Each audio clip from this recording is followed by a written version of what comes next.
Hi, boys and girls. Today is Saturday, May 9th, and you get a bonus chapter of Charlie and the Chocolate Factory by Roald Dahl today. I want to make sure we can finish this book by the end of the school year.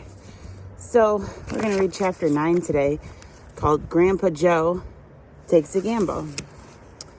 The next day, when Charlie came home from school and went in to see his grandparents, he found that only Grandpa Joe was awake. The other three were all snoring loudly. "Shh," whispered Grandpa Joe, and he beckoned Charlie to come closer. Charlie tiptoed over and stood beside the bed. The old man gave Charlie a sly grin, and then he started rummaging under his pillow with one hand.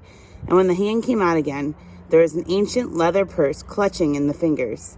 Under cover of the bedclothes, the old man opened the purse and tipped it upside down.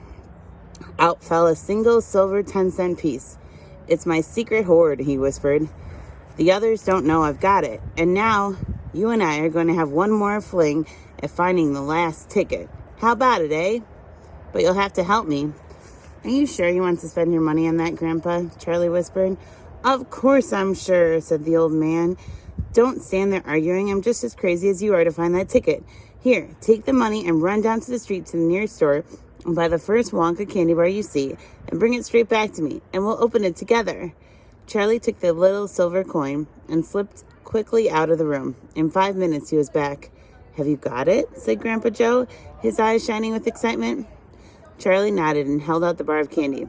"Wonka's Nutty Crunch Surprise," it said on the wrapper. "Good," the old man said, sitting up in the bed and rubbing his hands. "Now come over here and sit close to me, and we'll open it together. Are you ready?" "Yes," Charlie said. "I'm ready." "All right, you tear off the first bit." "No," Charlie said. "You paid for it. You do it all." The old man's fingers were trembling most terribly as they fumbled with the candy bar. "We don't have a hope, really," he whispered, giggling a bit. "You do know we don't have a hope, don't you?" "Yes," Charlie said. "I know that." They looked at each other and both started giggling nervously.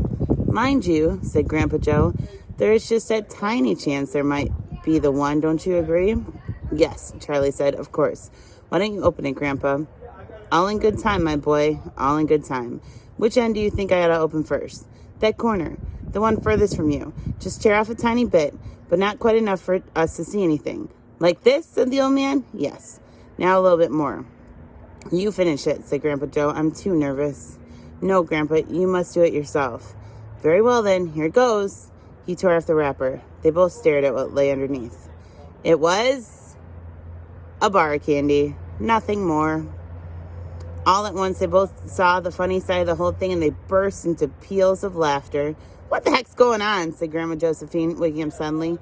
"Nothing," said Grandpa Joe. "You go on back to sleep." Here's a picture of the two of them laughing.